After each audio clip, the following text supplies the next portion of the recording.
Nakapagpagupit ka na ba? Kung hindi pa, aba tara na, laban na! At dahil kung saan-saan nga kami napupunta, mahalaga na presentable ang aming itsura. At pag-usapang gupitan, dito ka na sa tunay na mapagkakatiwalaan. Laban na, panibagong araw, panibagong tuklas. Dito nga sa lungsod ng Cabanatuan, sa kahabaan ng Barangay Lourdes, matatagpuan ang isang gupitan na dinadayo at binabalikan. Madaling kausap at talaga nga namang masusunod ang gusto mong gupit. Kaya tara na, laban na at ating ipagmalaki ang Master Cuts Barbershop. Precision in every cut. Maraming serbisyo na talaga nga namang ilalabas ang iyong pagiging gwapo. May mga bihasang barbero na bago magsimula ay itatanong kung ano ang trip mo. May kumpletong gamit na tila bagang ginagamit sa mga gupit ng artista. Mga profesional at magagalang sa customer na magbibigay pa ng mga suhestyon kung paano ka mas magiging pogi. Kaya nga ganado ang mga sisiw. Dito na nga raw sila lagi magpapagupit. Isipin mo sa halagang 150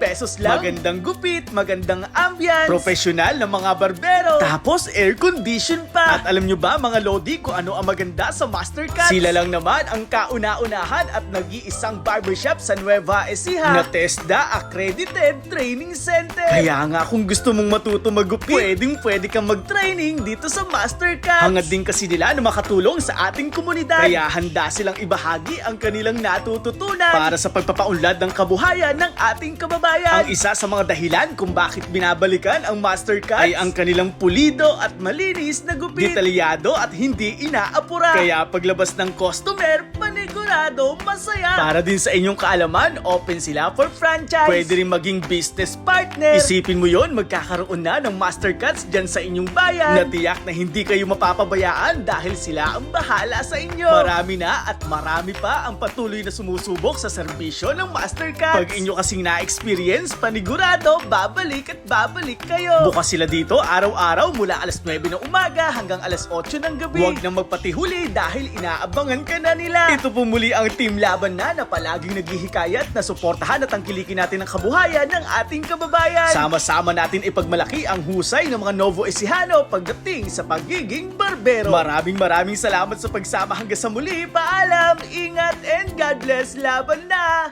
Laban na, panibagong